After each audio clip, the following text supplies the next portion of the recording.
Let's throw our hands in the air as we soar through the sky. Yatta! We'll catch the sun with your hand in mine, and if we work as a team, everything will be fine. Yeah!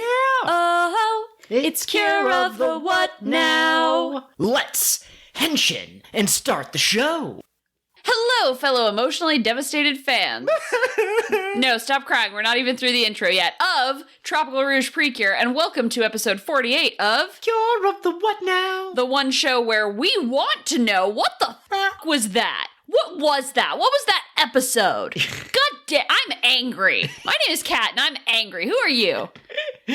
I'm Joel. I'm a newly reformatted computer program, a saved person who I've had my character arc. I completely believe in friendship now, even though 2 episodes ago I didn't. Wow, congrats, man. Thank you. Yeah, you finally got a new outfit. It's white instead of black, so. Yeah, you got some, oh, you're doing a Westar Solar bit. For some reason, I thought you were doing a Chongi Ray New Mary Elde bit, and I was going to be like, you got treatment for your depression and managed to open your own restaurant, but... Who's to say that Westar wouldn't open a restaurant? He seemed to really enjoy food. He was pretty adamant that he learned to make donuts, so maybe he does like some sort of joint venture with Karu. This was the final episode of Tropical Rouge, and in keeping with many previous seasons, it was a little sad. We had perhaps some feelings. So before we get into the main episode, let's do a retrospective on the season as a whole. What was great about Tropical Rouge? Honestly, all of the characters and their interactions with each other. You can make the argument, and I think there's some grounds to it, that Songo didn't get as much time in the spotlight. Maybe Asuka didn't have very many episodes that were about her, though the ones that she did have, they gave her a lot to work with in those few episodes. But their interactions with each other and their general uplifting of each other, I think was really sweet. Absolutely. I saw someone in discussing the baton pass and how it didn't have a monster in it. They said, Tropical Rouge was a zany slice of life show first and a PreCure show second, and they carried that through to the very end. And that's one of the things I liked about this season. As much as I like the plot-heavy season, Star Twinkle, Kira Kira, etc., I did feel like this season gave us some breathing room. Healin' Good tried to have plot, but it wasn't focused enough on the plot to satisfy us, whereas this one went, yeah, there'll be some plot sprinkled in there, but mostly we're just having a wacky time. You want to watch us hunt ghosts? We'll hunt ghosts. Yeah, absolutely. I feel like in Tropical Rouge, you could have an episode that's just about anything, and it wouldn't feel off, because it kind of is sort of loose with the rules, and you could kind of get that with, say, Star Twinkle, because it could go to different planets, or Witchy, you just open a magic portal, although they didn't do that super often. But I think that you could have a ghost hunting episode, or a fashion runway episode, or an episode about tennis, or whatever, and they all kind of fit within the same general theme, because it was more about the characters, and their club was literally, let's do whatever the heck we feel like. Absolutely. And the characters were fun to watch. Mm-hmm. Even Minori, who isn't usually our preferred character archetype, was fun to watch. Her moments of scaring Manatsu on purpose. I just wanted to see what you do. Or her struggling to come up with an ending to the play that's satisfying, and then listening to her friends and incorporating all of their thoughts. They're all characters that I would be happy to spend more time with. If Toei gave us another season that was called Tropical Rouge Max Shining, I would watch it. Very nice, very nice. Also, I can't believe last episode we neglected to mention Manatsu in a barrel, now that you've mentioned Minori scaring her. So, it was in the thumbnail, and we kind of very briefly, I did in the succinct summary, mention that all the other clubs are coming to the Tropical Club for advice. And someone comes and Manatsu's trying to help them, and they say something about we think we saw a ghost, and you hear Manatsu scream, but the POV is Minori inside the clubhouse, and she goes, I'll get it. And she goes out, and the next thing you see is Minori talking to this club member who supposedly saw a ghost. Well, Manatsu is hiding in a barrel. It's amazing. I'm going to use it as a reaction image for everything for the rest of my life. Absolutely. But yeah, so the strengths of the show really were the characters, their relationships with each other, and kind of the freewheeling nature of the show. The show was about doing what's most important right now. And that came through in every element of it. You know, not every episode was, we got to go here and do this thing, because what do we feel like doing? We feel like hunting ghosts. I'm going to keep coming back to the ghost hunting because I think that might have been my favorite episode. Absolutely. And on that note of the characters interacting with each other, it's not just the Tropical Club members. There's also the background characters, such as, you know, other club members or other clubs that interacted with them, and the teacher, Miss Yoshima, she was great. And then there was also the villains. They were actually like a family. I saw someone say, no other generals have acted this friendly towards each other, and I don't know if that's necessarily true. The Star Twinkle generals generally work together pretty well. Kobaraja and Kumojaki seem to have kind of like a friendship rivalry thing going on. But this was the first generals team that I've seen that feel like a family. Yeah, I will say I didn't get any sense of competition between Numere and Elde and Changyure, which with most of the villains, even the ones that seem to kind of get along or like each other by the end of the season, they're always like telling each other, you know, I'm better than you. I'm going to defeat the PreCure when you lost because you're stinky. Also, quick aside, my friends, our puppy is being kind of a brat. She was down in her pen and she was just carrying on. So we decided to bring her up here, and now she is laying next to me at the podcast table crying because she can't go eat things on the floor in the den. Like, you know, stuff that we're putting on bookshelves. So if you hear baby puppy noises, she's not being tortured. She just sucks. Just today. She's usually really good, but today, I don't know what's going on. Some days are better than others in terms of her energy and whatnot. Exactly. What was your favorite episode, do you think? Oof. I mean, obviously my favorite episode, hands down, has to be the 10 Shorts episode, because those were amazing and they were incredible. I loved every moment of it. But that one's kind of non-canon, so my favorite canonical episode... they're all kind of blurring together, but I think one of the first ones that stands out is the Songo episode near the end, the last Songo-centric episode, where she learned that she wanted to make other people beautiful and help them stand out, and that she was basically the team support. I just can't get over how amazing that final shot where she blocks 4 different attacks at the same time. Like, that's character growth in the form of a power-up that only Songo got. None of the other girls really got anything like that. Absolutely. Well, and I love in this sort of anime, you know, in shonen, but also in shoujo battle, which I guess is a thing for PreCure specifically. But I love how your strength is tied to your personal growth. Mm-hmm. So she grew as a person. She realized what she really wants to do is to be supportive, and her ability to support her team was increased dramatically. 100%. So that was awesome. An episode that stands out to me is the first time the butler came and he Yaraneda'd all the city's water. Oh, yes. Absolutely. The animation alone in that episode was so stunning. Like, I go back and I watch the episode of Manatsu and Karurun wiggling around the water blob. And it's like, this is a Saturday morning cartoon. This is incredible, and I'm really hoping we get that continued level of animation and attention to detail in the next season. 100%. Would now maybe be a good time to point out about the Delicious Party, or should we save that for later? We might as well do it now. Okay, so... as far as I know, ever since, I think Princess might have been the first season to do it, but they usually have what people call the baton pass, where the next season's lead cure will, through shenanigans, interact with the current season's team. So during Healin' Good, they were hanging out in the garden or whatever it was called, and a portal opened up and Manatsu fell through. And she kind of like was, you know, she explained her deal that she's a PreCure, and they're like, wow, we're PreCure too. And the two pinks like, you know, shook hands and like respected each other, that kind of thing. If you watched this with the on Crunchyroll or Verve, you might have noticed that scene was missing. And Catherine and I thought that was kind of strange, but it turns out that Crunchyroll cut that out from the original broadcast, and it seems likely that they would have done this because they don't have the rights to stream the next season Delicious Party PreCure on their platform. Many people have been kind of tweeting about this, but I haven't been sure. Up until now, it has mostly been there's still time. They might surprise us with an announcement that they're going to stream it. But with this episode coming out in this way, it seems very likely that Crunchyroll will not be platforming PreCure. Which is really unfortunate because this series is great and we want to keep watching it, but we would love to support it legally. And I wish I knew what Toei was thinking, you know? Did they not make enough money, or did Crunchyroll not afford the license again? Well, so, yeah, I believe that Toei said that it didn't sell well, but I've seen a lot of people say, like, it seems like this season has been very popular, so that doesn't quite make sense. So there's rumors of, like, some kind of, like, secret reason or some behind-the-scenes thing that they're not going to be public about.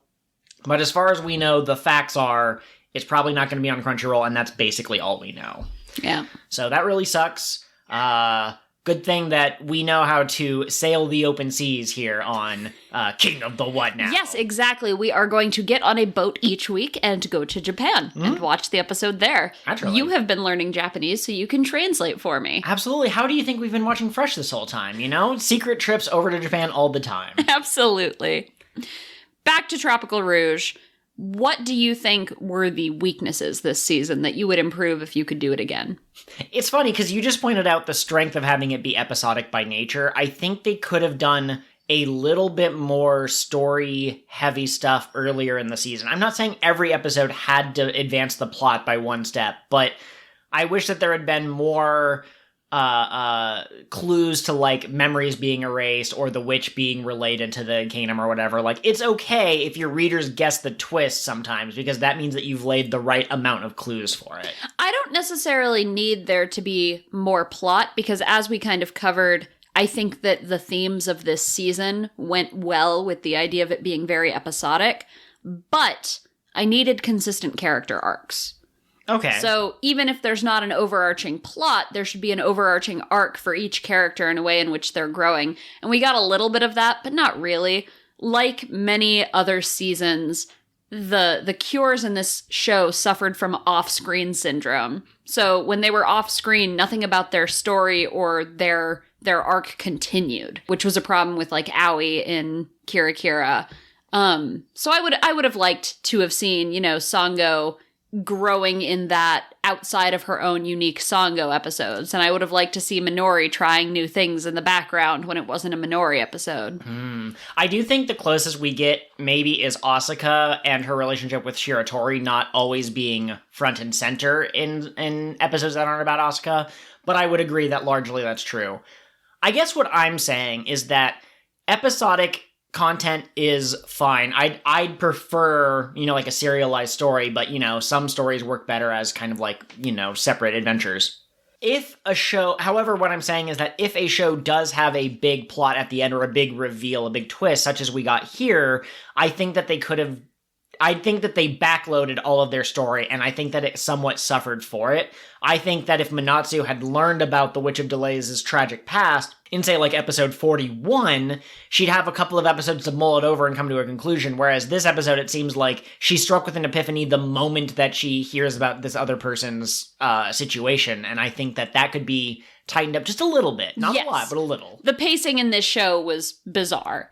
But I'm going to chalk that up to Manatsu has ADHD, and so her brain just is turbo speed at all times. Absolutely. I have, like, diagnosed ADHD since I was a child, and one thing my father said to me when I was a kid was, you know, my brother has a race car, and it's a really fast car, it's got a really big engine, it's really impressive. He can't take it on the highway because its performance is too high for the highway. And that's your brain in normal society. And that's how I feel about Manatsu. Okay, I like it. She just has so many ideas that she can't quite figure out which one is which. Yeah, I get that. One more thing I would like to touch on in terms of overarching story. This show really is about Manatsu and Laura. The big moral choice in this final episode is what Laura's going to choose. The person who speaks out or for it the most is Manatsu. The show starts with them meeting. It ends with their departure, kind of. We'll talk about it when we talk about the episode in specific. Did you like their relationship? I loved it. In fact, as much as I like the other girls, and I don't think you could have a club with just two main characters, I think this season would have benefited from just being Manatsu and Laura and maybe a third mid-season. Okay, yeah, absolutely. Kirurun could have Kirurun. Cure, I love it. I also really like their relationships. In my mind, there's two different types of PreCure. I guess technically, if I wanted to get really technical, I guess there's more like 3, but it feels like there's seasons where there's only 2 cures. So look at Sweet begins with just 2, look at Futariwa, look at Witchy. And then there's seasons where they have like a smaller team of like 3 to 4, so look at like Go Princess. And then there's the seasons where they have the big team, so look at Kira, for example.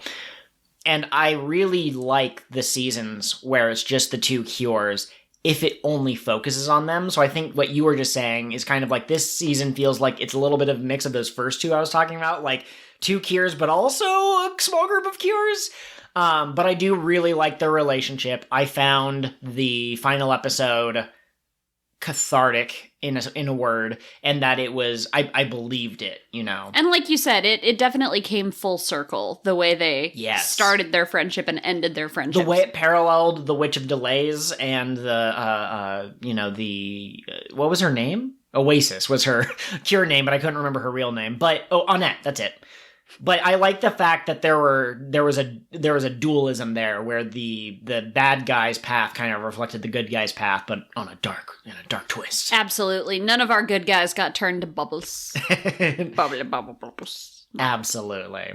Now, I had an idea that I floated last episode, and we didn't get crowd feedback, so I think it's just going to be the Cat and Joel show again. Futariwa podcasters. Exactly.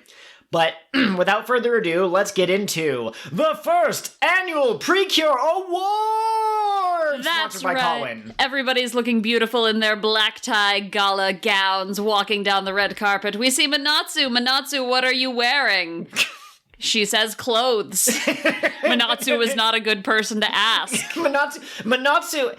So we have Songo here in an elegant purple dress, very form-fitting, very long train on it. You know, she looks the picture of beauty. We have Laura with roses woven into her hair, and she looks amazing, stunning as always. She's going to sing a solo performance for the halftime show, the mid-show. And Asuka, bold in a 3-piece tuxedo. Absolutely. Shiratori looking great on her arms in an elegant white dress. Oh my goodness, I think they're turning this award show into their wedding. Minori's outfit is both elegant and papaya themed, very on brand. But Manatsu over here, she's wearing rainbow colored cloth. Some of it's poofy, some of it's narrow, some of it's striped, some of it's polka dots, multicolored feathers coming out of her hair. I don't know if that's culturally appropriate, but she's every color on the spectrum. She knew what she wanted and she went for it. Absolutely. Now, let me just say what I kind of envision this being. I imagine there's going to be a part A and a part B. In part A, we are going to go through each of the 5 main cures, one at a time in order that they join the team, and we will each award them 1 or 2 awards. So, for example, I might award Manatsu 2 awards, one serious for, like, I don't know, best hair, and one silly for most likely to win the nacho eating contest. Something silly to make sure that we all kind of like laugh and enjoy this season. And then after I've named my rewards, if Kat has a disagreement, if she goes, no, I think Songo is the resident nacho eater, and she would win that award. You know, she can speak up and kind of disagree with my choices. Once we've gone through all the 5 main cures, we can go to the kind of miscellaneous awards in part B, where, you know, Catherine might suggest an award for best supporting character, best character who could probably do a handstand for the longest duration, that kind of a thing. And so yeah, I think that's how we'll go. Does that make sense to you? Absolutely, let's do it. All right, so first Cure who showed up was Cure Summer. No, do it like an announcer. Like we couldn't get Ryan Seacrest for this episode, so we need to bring the Ryan Seacrest energy. In this corner with bright orange hair. No, wrong kind of announcer. Her power is Tropica-Shining. This is an award show. I don't know how many pounds. Joel, God, why did you rip the sleeves off your tuxedo? God, Manatsu has the chair. Oh, Songo's trying to hold her back, but she's beating Crab with abs over the head with the All right. What are you picturing in your head? I'm a Ryan Seacrest type. Our first award of the evening goes to Manatsu, aka Cure Summer, aka the Flaming Dervish. Interesting. Okay, perfect. So it's easier for me to be silly than it is to be serious. So my first award for Manatsu Natsumi is most likely to accidentally start a fire. Do you agree with that? Do you think that she's the most deserving? Most likely to accidentally start a fire? Yes. Who do you think is? You think Laura's the most likely to start a fire intentionally? Minori. She's under. Oh, I see. Then she could write about it in her story. I must experience all things. Absolutely. Oh my god, she's eating human flesh. she's become a Wendigo. Her eyes are glowing red. Let's see. So, what serious award would I give? I mean, honestly, like, it feels lame, but Manatsu's award that I would give her in solemnity, in honor of her spirit, would be, most excited, most uplifting of the characters, because whenever you're around her, you feel like you're bathing in sunlight, Oh, that's beautiful. Now for me, I have my 2 awards for Manatsu. And the first, her silly award, is most likely to attack and dethrone God. And I can only imagine it's because God took her melon pan, or Laura, or something else that was important to Manatsu, and it was important to attack and dethrone God right now. Interesting. See, I would think that Laura would be the most likely to dethrone God, and it would be to prove that she's the best queen. No other queen before her has ever dethroned God. I could also see Asuka challenging God. No, I guess she would have to go against the devil, right? Challenge the devil to a tennis match, and if she wins, she gets Yukishiro's soul. Here's the thing. I think Manatsu is aggressively, violently opposed to the idea of fate. Okay. And so if there is a god passing down fate to people, she would have no choice but to fight that god, because you can't decree what we're going to do. We're going to do what is most important to us in the moment. Okay, I like that. For our serious awards, Manatsu has won the award for most likely to be a world traveler. Okay, yeah, absolutely. Or most likely to see the world. We'll talk about this episode in a second, but I appreciate that when we got, little glimpses into what they're doing, we still didn't really know what Manatsu was doing. She was just helping people build a building, Absolutely. But that's what's most important to her right now. When we go to Sango, my silly is sublime, I think. Most likely to secretly be a witch. And I think that the makeup is to help her blend in better into society. She can sort of find people to join her coven by helping them find beauty products and prettying them up and be like, I got something that'll make you feel young forever. It's just a little simple spell. Okay. You don't think that she would be frightened of witches?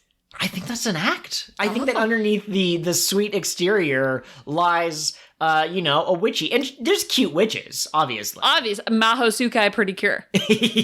Yes. Why did I say it like that? PreCure. I think I was trying to do it in their theme song where they go Maho Sukai PreCure. Yeah, okay. Yeah, that makes sense. Anyway, I guess I could kind of see it. The one most likely to dabble in the occult, to me, seems like Minori. Yeah. Because she's so into her fantasy books. I could see her trying to make those come true.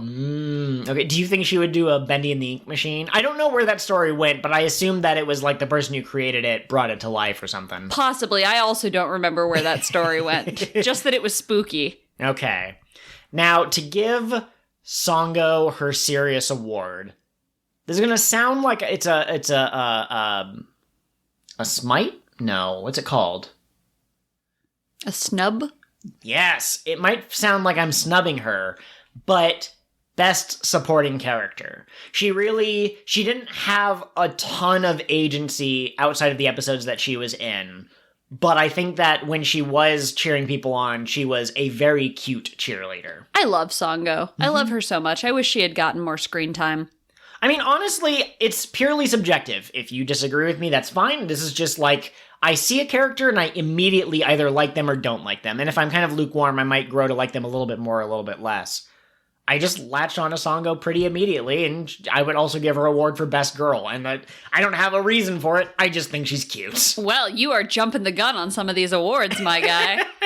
I would like to award Sango most likely to become a crazy cat lady in her 50s. Oh my gosh. Okay. Here's the reason why.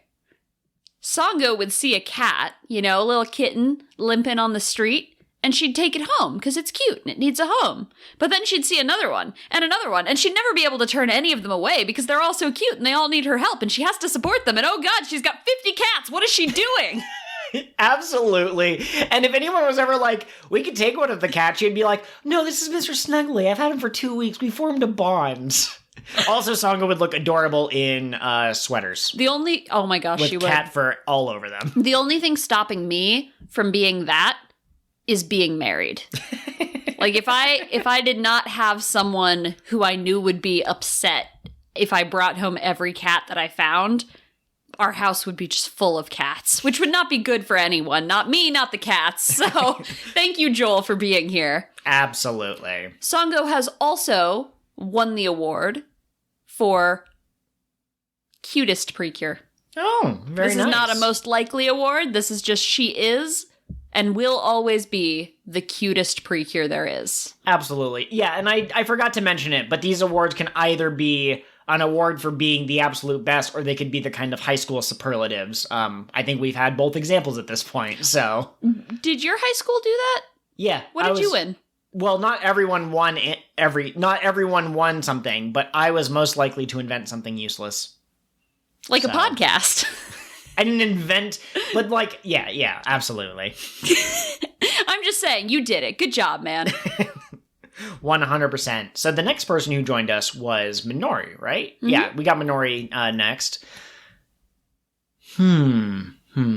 Silliest, most likely to write a story that's actually just a self-insert of her real-life characters, but also saying, this is nonfiction, it's not based in reality. Any likeness to real-life persons is coincidental, and yet there's, a character named, President Snorrock Snowbomber or something like that. And she's like, no relation. No relation at to anyone in real figures. Oh my goodness. You see, Barack Obama's mom was black and his dad was white.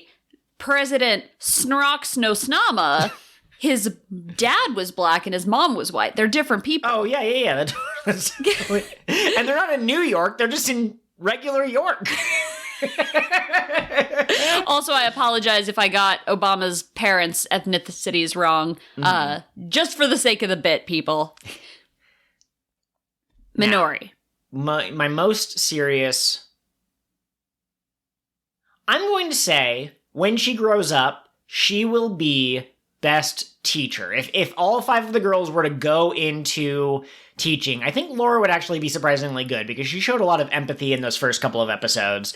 But I think that if Minori can learn to be a little bit more expressive, not necessarily expressive, but open, I guess, to people, I think that she would do an excellent job of thoroughly teaching and meeting students where they're at. Absolutely. I would like to award Minori most likely to reenact Stephen King's Misery against an author she has a problem with. Can you recap the events of Misery for those of us who don't remember? Yes. In Misery, an author is kidnapped by his biggest fan, who does not like the way that he has ended his most recent book, and she decides he's going to write a sequel that fixes the problems, and she breaks his legs so he can't leave. Ah, okay. Yeah, what a wonderful time we're having here. Honestly, I know this is an aside, but Misery is the most terrifying Stephen King book I've ever read. And I think the reason for that is that she could be a real person. Annie Wilkes could actually exist and could kidnap you and force you to do stuff. Yeah. Whereas the clown from It is just a space clown. I'm not going to run into a space clown on the street. Yeah, unless there's a space clown in all of our cities that's just masquerading as a regular person. Which PreCure, which of the Tropical Rouge girls is most likely to meet a space clown just walking down the street? I want to say Asuka, and she beats it up. You know? Absolutely. You know the ending of It Chapter 1, the new version, when they just beat it with sticks? I think that would be Asuka. One-man army. One-woman army. Clown! clown, clown, clown. Minori also wins the award for most likely to succeed. If I have to get specific, I would say most likely to become a famous published author. But I do think that whatever she ends up doing, whether it's writing or teaching or giving lectures on the veracity of mermaids, she is going to succeed at whatever she does because she fixes herself on a plan and then she does it. Okay. Now, to me, there's nothing... We're moving on to the fourth cure now. We get to Asuka, Cure Flamingo, and... To me, there's nothing funnier than juxtaposing something that's supposed to be cute and innocent with something that's, like, mildly crime-related. So Asuka is most likely to get kicked out of an AppleBee's. They got Shiratori's order wrong, and she started screaming, and she had to be pulled out of the restaurant by all of her friends. You know, with that ending scene, that might actually come true. Absolutely. And then... I'm going to say most driven for her serious award. I just feel like the other girls are most likely to do something for the enjoyment of it, other than maybe Laura. But I think between Laura and Asuka, I think Asuka edges Laura out in terms of fiery passion. Okay, most driven. Do you think either of them would be willing to sacrifice somebody for their goals? Because I think that really is the deciding factor. And I think Laura, particularly beginning of series Laura, might, but I don't think Asuka would. Yeah, I'd agree with that. All right. We'll say that that award, I gave it to Asuka, but you made a compelling case for giving it to Laura. Absolutely. Asuka, from me, wins the award for best hair. Okay, yeah. I'm obsessed with her hair, and I wish that I had hair that was that color and volume. Especially if you could flip it right before you transformed into a cool, flamingo-themed superhero. Oh, that would be so sick. Phrases I didn't expect to say while doing a podcast. Flamingo-themed superhero. I feel like Power Rangers could have a season that was just birds, and a flamingo ranger would make sense. Yeah, I think so. They'd be the tallest or the shortest, for the comedy, for the sake of the inversion. Absolutely. Would you make it the red or the pink? The pink. Yeah, or the mid-season white, and turning pink could be its power-up. Because as we all know, flamingos are not naturally pink. It comes from the beta-carotene in the shrimp they eat. Absolutely, absolutely. Asuka takes the award for most likely to go to the Olympics. Oh, in pairs tennis. Absolutely. Laura also seems like she could be an athlete in swimming, except we all know that she can't swim worth crap. She would go as a breakdancer after that sick head spinning. Oh, yeah, absolutely, absolutely. Finally, we come to Laura. Yes, Cure Lemaire. Laura, for most likely to be canceled. She would say something that seems obvious to her on Twitter, and it would not fly with people because it would be insensitive. Or paint a large swath of people as all idiots or something like that. Yeah, no, Laura. Too outspoken. Yep, I could see that. Most likely to be queen. Most likely to... I honestly, I like Laura as a character, but I'm having trouble coming up with a serious award to give her, so I think I will pass the mic to you, and I'll think of it in the back of my head for the next 10 seconds. All right, my silly award for Laura is most likely to be Prime Minister of Japan someday. Okay. It's not enough for her to be Queen of Grand Ocean. Now that she has revealed herself to the humans once more, she must take over their world as well. And thus begins the Great Apollonius Empire. Okay, yeah. So she starts with Japan, and then she, from there, edges out into neighboring islands and countries, eventually threatening the west coast of the United States. Oh, okay, yeah, just slowly expanding her reach. Exactly, okay. Yes. But there is world peace under God Emperor Laura. Of course there would be, yeah, naturally. Yes. I'm going to award Laura the award for most likely to improve her country. So, as queen, I think she's going to take a lot of what she learned in the human world and bring it down into her teaching of the other sea fairies and mermaids, and I think that she will make them stronger as a result. Maybe they discover a way to make lipstick and melon pan work underwater. Okay. See, I was thinking of like a revolution, like they go from like a monarchy to a democracy or something like that. Do you think Laura would allow that? If she could win the votes, you know? Yeah, that's kind of an interesting idea. Okay, so I know that, like, literally this is the easiest award to give, but kind of most majestic to Laura as well. But it's not just about the fact that she has become queen, but about the fact that she carries herself with a certain dignity and she treats people with a certain kind of respect and that sort of thing. So, yeah, I think Laura, I think we thought Laura was going to have an arc, and it was more in the background if there was one, and a shift in her character, but she certainly, she's more caring than I thought she would be from her initial gremlin presentation. Mm-hmm. Absolutely. Thank you to our beautiful cures. Everybody clap. Yeah. Congrats on all of your awards. Laura, your speech, you only have 2 minutes to give your speech. It's been 6 hours. Please, just stop talking about how great you are. I'm gonna let you finish, but Karurun. Our first award of the night that is up for voting is Best Mascot, which of course I would like to award to Karurun. Yeah, absolutely. You know, there have been a lot of great mascots from a lot of other seasons, but Karurun is Karurun. It's just a brute fat of the universe. Will always be Karurun. Yes, let us all don our Karurun hats and give thanks and praise to Karurun. Joel, get away from the shrine. We have 3 followers on Twitter. The movement is growing. Oh God. Oh no. For our next award of the evening, Best Supporting Character. Okay. You did sort of already award this to Sango. On accident, yes. I guess I meant Best Main Supporting Character. Who do you think are the people we could nominate? Miss Yoshima, I think.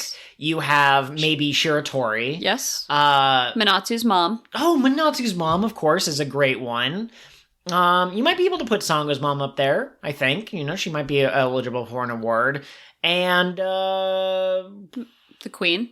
Okay, the Queen. Yeah, I think those are our 5 nominations. I really think that it's got to be Miss Yoshima. Okay. Minatsu's mom and Sango's mom are excellent, like, we are good moms and we support our daughters or whatever, but Yoshima actually becomes an active advisor for the Tropical Club, and she's obviously teaching the girls in class and that sort of thing, and I feel like Shiratori is more antagonistic. Like, she wants better for Asuka, but they don't talk about their feelings. If she were more supportive and Asuka just wasn't listening to her, that would make her a better supporting character. Okay, well, and I'm using supporting character as in side character, like it's something that supports the story rather than the girls directly. But I would give it to Shiratori because she has a clear arc over the course of the story, and her and Asuka learning to reconcile their differences and come back together as friends is really a beautiful kind of thing. She thaws a lot as she gets to know the Tropical Club and is like, oh, you're not just a bunch of really dumb people. Like, you actually have some value to offer this school. Your speech has changed my mind, Madam Speaker of the House, so I will change my vote to Shiratori. Excellent, thank you. Also, we can't remember her actions in the final battle when she was getting all of the sick people to safety and kind of took charge. Fantastic. Absolutely. Congratulations, Shiratori. Most valuable supporting character. I think, seeing that this is the last episode of Season 1 of Cure of the What Now, I do have an honorary award that we should bestow, and that is, of course, most upbeat opening, and we give our final thanks and praise to Viva Spark Tropica Rouge. It is right to give thanks and praise to Viva Spark Tropica Rouge. And you know what? What's that? You're right. This is the final episode of Season 1 of Cure of the What Now. I would like to award Most Valuable Listener. Oh. To that one welder guy, James. Yeah, absolutely. Thank you for listening, for participating in our discussion questions, for sharing your Tropica thoughts. This podcast is so much more fun when we can interact with the people who are listening to it, so we really appreciate you. Thank you for being here. Absolutely. And Best Villain goes to Crab with Abs! Yeah, I don't even think that's much of a... I think that my personal favorite, I guess, is New Mary. There's something about kind of like the chill way that she's kind of menacing, but also not really. It's her MILF energy, isn't it? Yeah, that's actually the secret reason.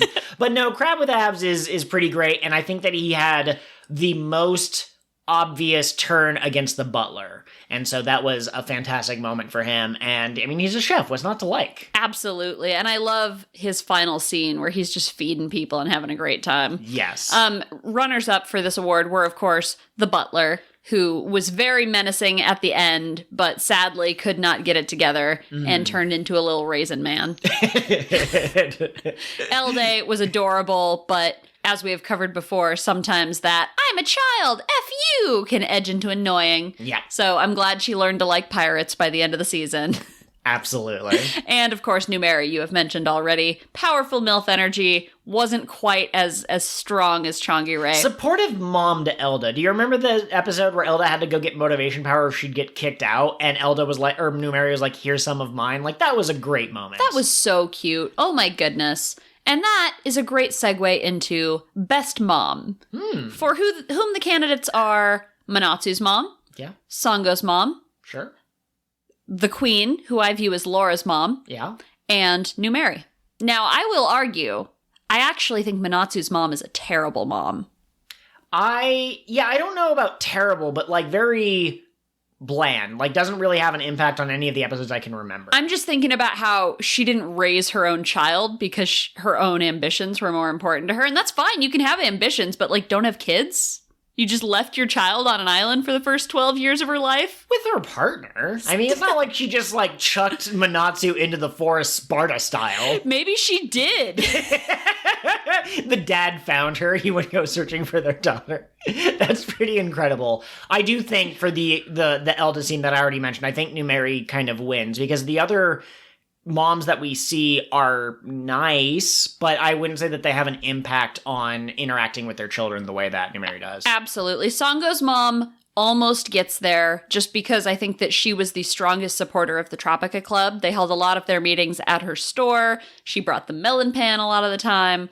She was wonderful. But New Mary really did commit to her role as Elde's mom and mentor, and she never was overbearing about it. She was just sort of there. Yeah. Are you done running away yet? Yeah. Okay, let's go home. Absolutely. And I think that concludes our first annual PreCure Award Show! Yay! Clap, clap, clap, clap, Clap, clap, clap. If you join us for Season 2 as we go through Delicious Party PreCure, I think that we might make this its own thing every year. Maybe we'll have it be separate from the final episode where we actually just talk about the episode, but probably similar format in the future. So as you go through, if you see a moment that's particularly funny from one of the cures, you might like tally that down so that you can nominate, cure Yum Yum or Spicy or Precious for funniest character or whatever. Absolutely. Oh, we didn't even do a best girl or best cure. Okay. So of the 5 cures, 6 cures, or we count Cure Karurun? No. Okay, non-canon. So of the 5 cures... But there are 6 because Oasis. Oh, yeah. So of the 6 cures... Who would you nominate for best girl? Are we doing 2? Best girl and best cure? Let's do 1. Okay. Best girl cure. Best girl cure. I would like to nominate Sango. Like we discussed before, her little arc in her final episode where she learned she could do all of her fingers as X's, and I really appreciate having a support character who that is their whole thing, right? I've seen shield cures in previous seasons, and I did not get the impression from them that being supportive was their role all the time. Like, that's what they wanted to do. But Sango was always there. In every background scene, when somebody was having an emotional moment, Sango was there being like, I think you can do it. There was that beautiful scene of her and Manatsu on the beach. Also, I just like her outfit the best. Yeah, no. I mean, we didn't really organize. We didn't write down what awards we were going to give or which superfluous awards we were doing in the second part. So I already kind of named Sango as kind of like best girl offhandedly. So I would have to agree. I think that Minori had probably the most in-depth story arc, character arc that she kind of went through, but I still have a hard time empathizing with her, and I don't feel as though she necessarily contributed to the team except for the episodes where she was the one doing the big punches. Absolutely. And I do have one more surprise award for you that just popped into my head.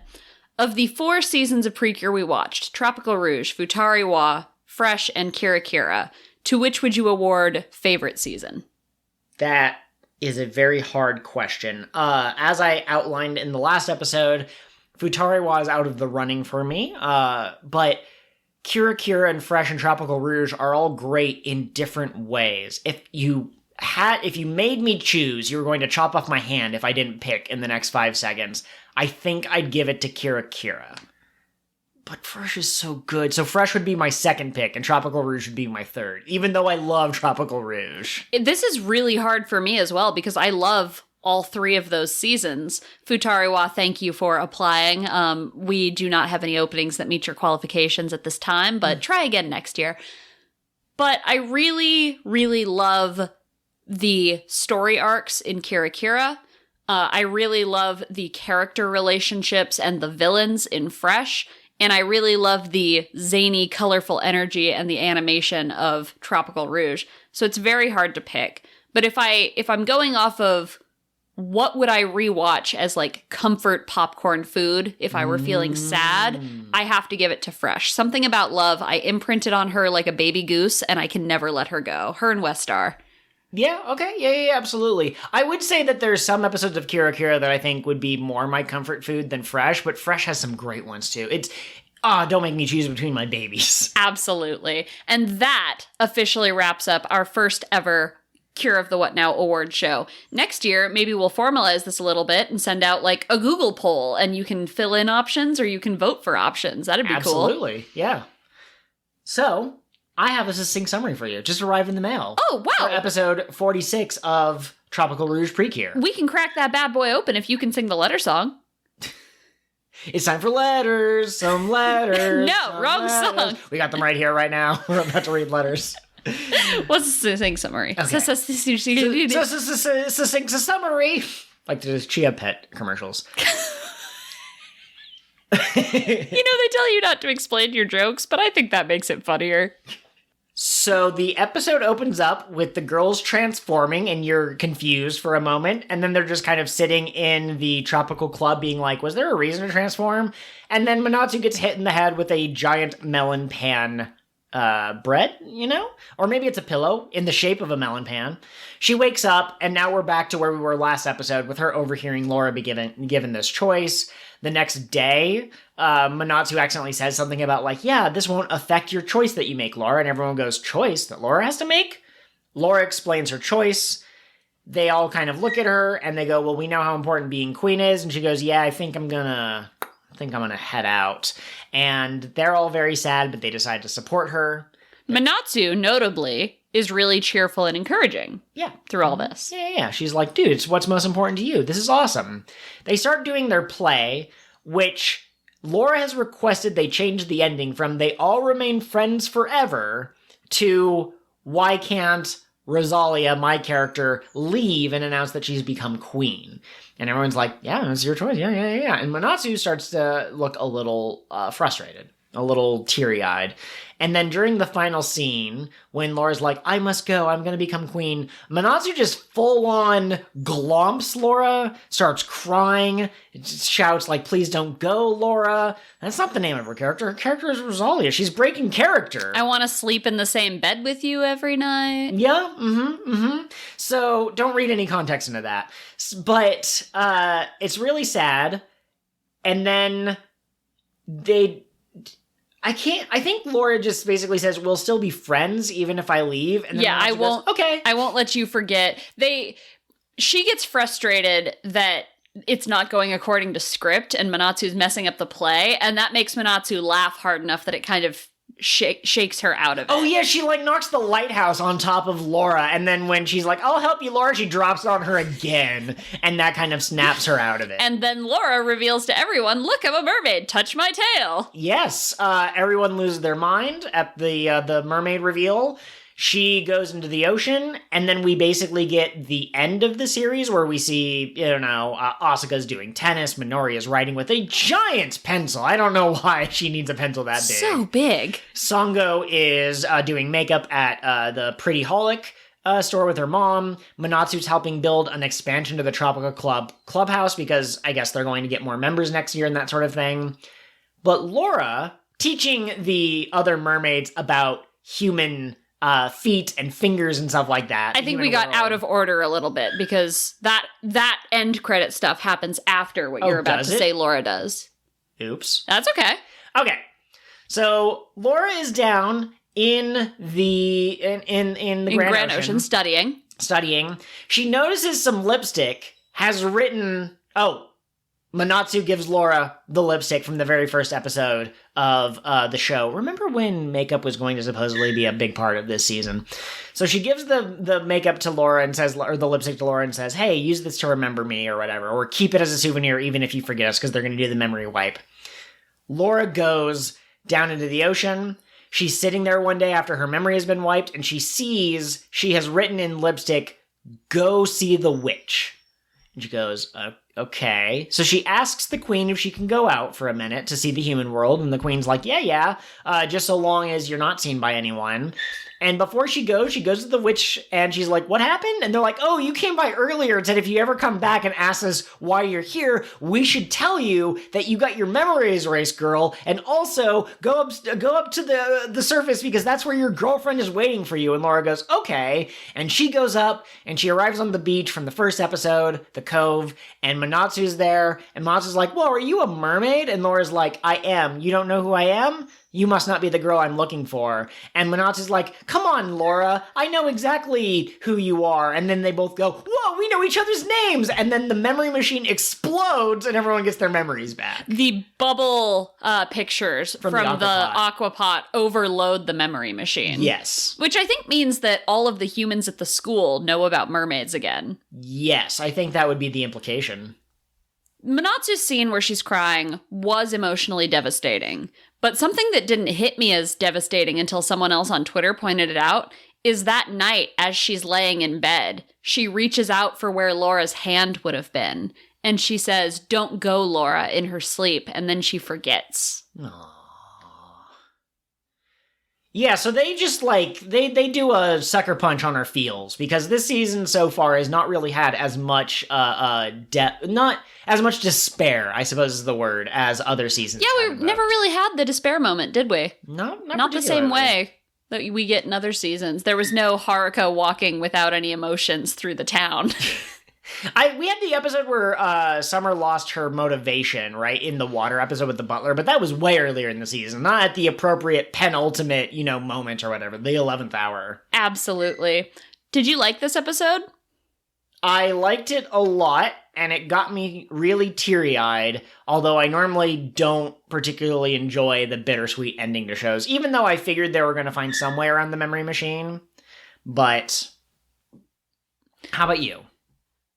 It made me mad. Okay. I thought the emotional beats made sense, but I felt like Laura's decision was very rushed, and I got the whole, I can't delay making this decision because that would make me the same as the witch, and it's in ties with the theme, and blah, blah, blah, but it felt faster than it should have been. As a viewer, it all went by very quickly. I also... Where am I going with this? The fact that we had this really impactful emotional scene and then it was just immediately undone was a little bit frustrating because, you made me feel feelings for nothing. How dare you? Yeah. So, spoilers for another season of PreCure. I don't know how to say which season we're spoiling without slightly spoiling it, but in Witchy, Mirai and Liko get separated, and I believe Ha kind of disappears. She has to go back to, the fairy realm or whatever. She's God. Yeah. But that ending was also they get separated, but it didn't feel as rushed. Do you think it's because they spent longer with Mirai having forgotten her memories? I do. Okay. Yeah. Because we got a full episode after they separated, didn't we? We might have. I see, it's been too long since we've watched it, but from my recollection, it didn't feel as rushed as Tropical Rouge did. Absolutely. Well, and Mirai didn't forget, so she just grew up. That's true. And she could always remember, but she was sad about it for the rest of her life. And she used the things that she learned with Liko to improve herself as a person. She buckled down on her studying, and she was doing amazing, but there was still this hole in her that brought her to wishing her friends would come back. We didn't get that kind of thing here. So I didn't really care for that. I also don't understand how the memory machine works, because if it's sucking memories out of Laura's brain, why did it affect all the people? Because our hearts are connected. It's Kingdom Hearts, Catherine. Fine. It's Kingdom Hearts, but I don't have to be happy about it. It's magic technology that works however it needs to work. Yeah, but, you know, all of my gripes about the pacing and everything aside, and Crunchyroll cutting out the baton pass, which we'll talk about in a minute, but the emotional scenes were extremely impactful. I have mentioned on this show before, I do not do well with goodbyes, and kind of the main example from my entire life is when I was 8 years old. I was at my grandparents' house for a couple of weeks, and my mom came to get me, and I didn't want to leave. And I started crying, and my mom has never been very patient with crying. You know, I'm not very patient with other people crying either. And my mom was like, you need to stop. You need to calm down.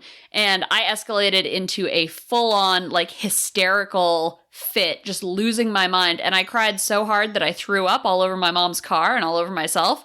And would you look at that? We had to go back so I could change. And then I was happy again. I was like, we're back. I'm not going anywhere.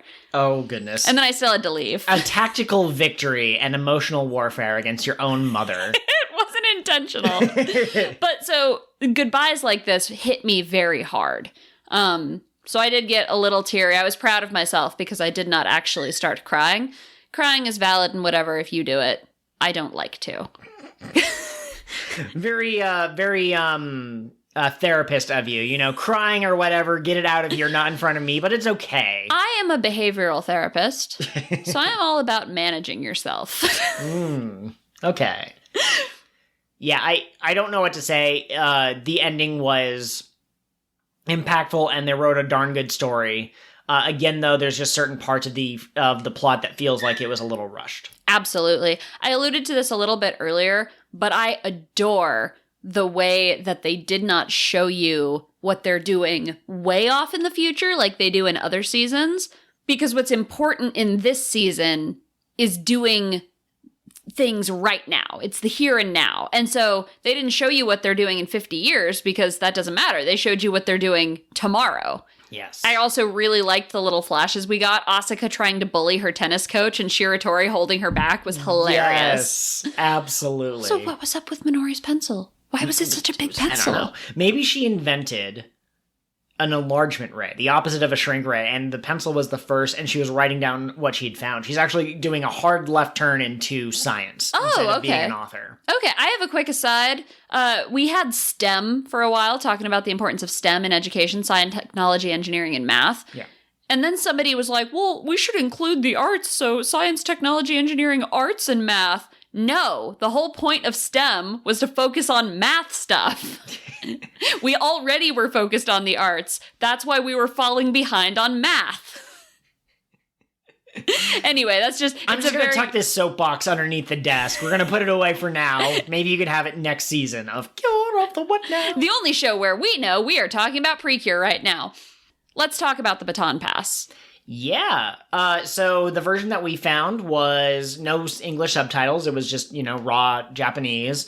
But it appears to be Yui. Oh, by the way, I predicted that Yui was going to be in like a top hat in this episode in a disguise. It turns out that was actually the teacher playing the bad guy in the play, which was also adorable, but I wish that we had gotten a PreCure trying to infiltrate another PreCure's like play or whatever. But we see Yui, and she arrives at a stand where Songo is trying to make a giant rice cake, or a rice ball? Yeah, onigiri. And Yui's like, oh my god, it's a rice ball, this looks so good. And then she touches and she goes, oh, this is like cardboard or whatever it is, it's fake.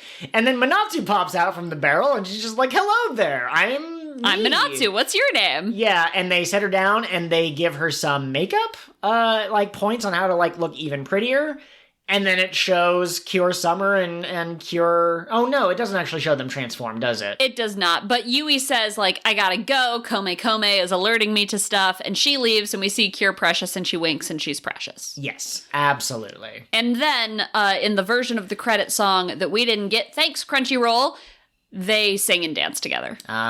See, I figured they would. That seemed the most obvious way to do that, so... Absolutely. Right. The one thing that we can look forward to, if we're not watching next season on Crunchyroll, is we will get to see the movie opening. Oh, yeah. And really? Closing, which we missed in the last one. Also, I'm really looking forward to Heartcatch, which is the Heartcatch movie, which is supposed to be available sometime in February. I believe it's airing the same time that the new season starts. You guys want to know something awesome? My birthday, same birthday as Mewtwo and Nico Robin, two of my favorite creatures. February 6th, same day that Delicious Party airs. Happy birthday, me! Luck. Absolutely. I had a cousin who the first 3 Bionicle movies all came out on or near his birthday. Okay. And so we kept joking Bionicle wants to wish you a happy birthday specifically. Absolutely. How wonderful. Are you excited having seen this baton pass for Cure Precious?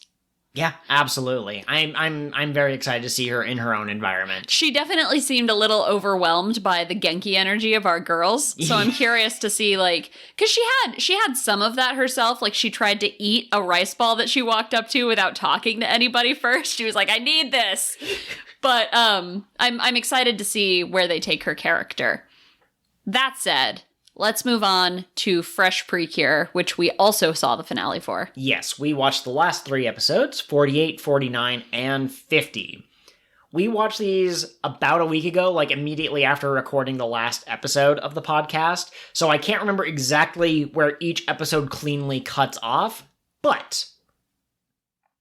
Northa has turned into a giant demon. The girls use the power of friendship in order to defeat it. Northa is knocked out, but not destroyed or purified or anything like that. Turns out the dude is a dragon.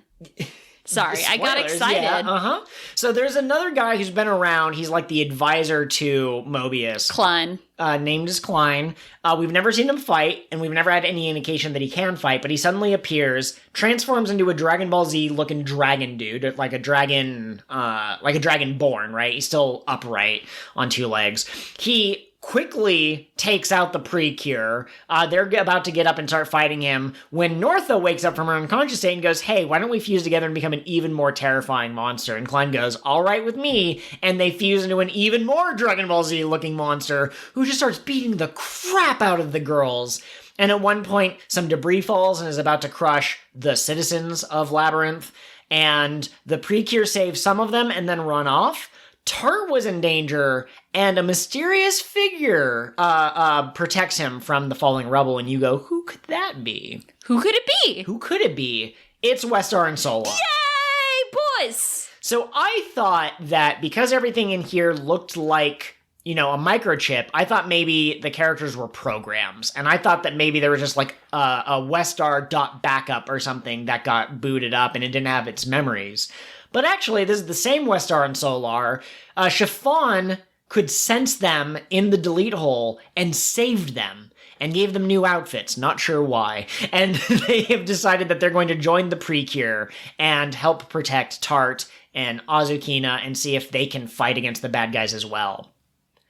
The girls are given the power of the hearts and minds of all of the citizens of Labyrinth, and they unlock Cure angel forms, just like in the movie, except this time it's all 4 of them instead of just Love. Yes, they're so beautiful and ethereal. Love gets these enormous angel wings, and Buki gets slightly smaller angel wings, and Setsuna's angel wings are very nice. And she gets a long black ribbon. And Miki is a jet plane. Miki gets jet plane wings.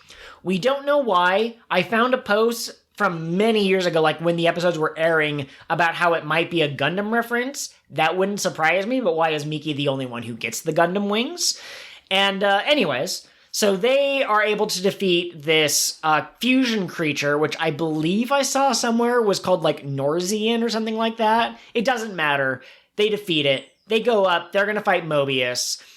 And Setsuna goes, hey, I'm going to try to use the power of friendship on Mobius. And everyone goes, yeah, power of friendship, of course. So Setsuna goes up and she goes, hey, there's still time. You don't have to be evil. Take my hand. Become a good guy. And then Mobius explodes and reveals that he was a robot all along. Wow, shock and surprise. And it's just... The people of Labyrinth built a machine called Alexa that was supposed to like help them figure out how to be the most efficient people, but then slowly the machine took over and transformed, and now it tries to tell them exactly what to do, and any deviation from that is inefficient. This was a great metaphor for how if you give the government power, it will just continue to take power until you are completely enslaved, especially if that government is a giant robot computer program. Yeah, that looks like the Death Star. That might be your first indication that you built something wrong, you know? Do they have Star Wars movies in this technologically advanced society? You know what? That's a good point. I do not know. Anyway, they defeat the Death Star. Yeah, he turns into a robot, and he's using, like, gravity magic and stuff, but they work together, and eventually they're able to defeat it, and the world is saved, more or less. Setsuna reveals that she has to go back to Labyrinth because she and Westar and Solar are going to try and build the better future that they're working towards, which is a sad goodbye, but it's not as sad. It's not played for as much drama and sadness as later seasons would. Well, and like it's a really good reason to leave. Yeah, and absolutely. There's no indication that they can't come back. For sure. In fact, we've seen a movie somewhere later in the timeline, one of the All-Stars movies past this point, where she mentions that she doesn't get to dance with her team much anymore, but she still sees them, and she showed up for whatever the big bad of that movie was. Did you like these episodes? I did. I thought this was a nice ending. I really love Westar and Solar kind of becoming friends. Yeah. Tart tries to rope Solar into his "we're donut brothers," and Solar says, "I'm not doing that." Yeah, because Westar's kind of like, all right, I want to help the PreCure, and Tart's like, cool, have a donut. He's like, oh my god, this donut is delicious. And Tart's like, you're my bro. And Westar's so overwhelmed. He's like, we're bros? So Westar, Karu, and Tart makes the weirdest OT3 you could possibly have on paper, but... Absolutely.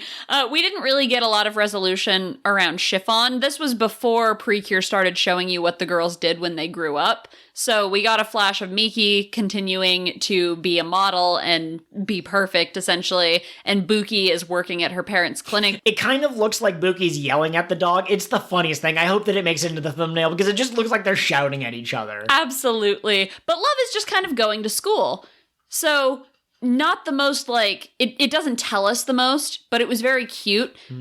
One gripe I had is that we finally get to hear Love's answer to Daisuke, and her answer is, I'm not going to tell you how I feel.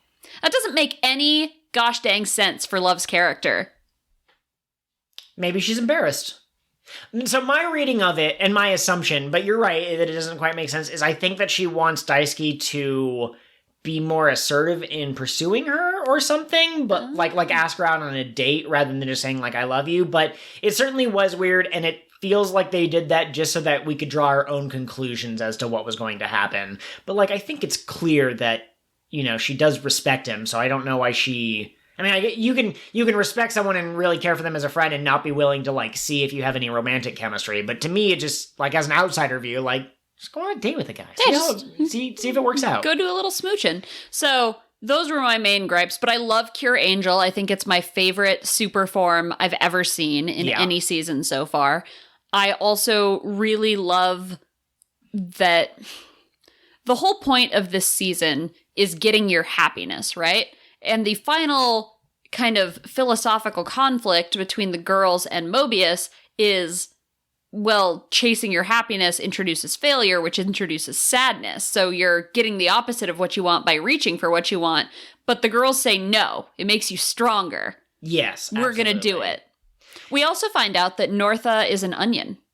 Yes, Northa is an onion, and Klein was a lizard.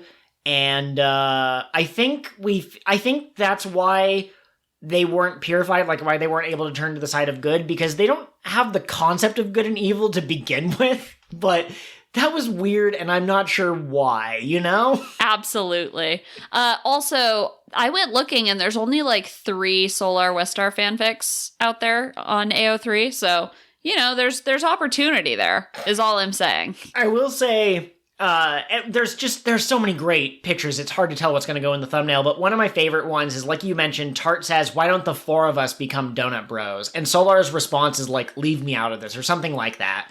And then at the end, when they're showing the final dance competition, the finals for, you might remember that from before, you know, shit got real, but the girls are dancing, and in the crowd, Solar and Westar are watching, and Solar is actually really excited as well. He's doing the double P signs, and he's smiling, but he's kind of blushing because he's a little embarrassed, and Westar is just like, oh my god, my boyfriend can have feelings, you know? Absolutely. I think that's pretty much all we have to say about Fresh. Really quickly, you wanted me to shout some stuff out about Star Twinkle, right? Oh, yeah, absolutely. We've continued to watch Star Twinkle, and you're now on episode, 14, and you've rewatched the Miracle Universe episode, which crosses over with Hugto and Kira Kira. So I guess, you know, we don't want to go into an episode-by-episode synopsis, but so far, gut reaction, who's your favorite Cure, and who's your favorite General? I'm extremely obsessed with Iwan. Okay. She's so mean. And she has the princess laugh. I'm going to say something, and I know what you're going to say, but this is the best words I have to phrase it. I'm always a for the Hemodaria archetype. Incredible. Wow. I love it. I love it so much. That aside, Iwan and her fancy butler, who is sus, by the way. Butler sus. I really love Hikaru. Elena is awesome. She's very cool, and I like her design, but Hikaru has the pink feels. Yeah. So it's hard for her to not be the team favorite right now. Absolutely. I have had this entire season spoiled for me, thanks to a certain husband. So I know who's going to be my favorite Cure, but she's not here yet. Spoilers. For anyone who does not want to sit through the 8-hour or 6-hour, however long it was, journey of me discovering Star Twinkle, I thought I was going to have one favorite, and it was going to be Elena. Before I'd even seen the show, I'd kind of seen the design of the different Cures, and I went, she looks awesome. And then I met her character, and her character is as good as the design of her Cure form. But then by the time I got to the final episode, I had 3 children from Star Twinkle, and I love them all a lot. They're all top-tier Cures. Lala is adorable. Lala is so good. This is another season where it could have been just 2 Cures, I think. Yeah. And they shoehorned in some extra Cures just because. But I really love Hikaru's relationship with Lala from where I am now and from what you've said. So I'm looking forward to continuing to explore that. Absolutely. Before we go, I want to address the final Tropica thoughts from our good friend, that one welder guy, James. Official recipient of the #1 listener. Exactly. We can't leave out his final Tropica thoughts when he won #1 listener. James says, first of all, God, I love PreCure. If it wasn't for you guys, I wouldn't even be aware of the series. That made me so happy to read. Like, it always feels good to know you've introduced somebody to something they really love. Mm-hmm. I try to do that with Christmas presents. If I see something I think somebody will like, I buy it then and then package it up. And when they open it and they're like, oh, I didn't even know I wanted this. I'm like, yes, I know you didn't. And so I feel the same way about sharing books, TV, etc. with people. I'm so glad that James is having a good time. I really think that more people would like PreCure if they gave it a chance. I think that it being a show for young girls turns a lot of people off. They're like, well, I only watch serious anime about people eating each other. Hey,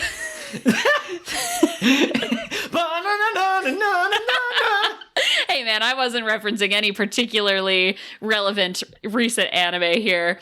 But anyway, James also said, what an ending. I'm glad they ended up getting their memories back at the end. End credit scene was good too. I guess no delicious party reveal. And then we complained for a while in the Discord about Crunchyroll. So...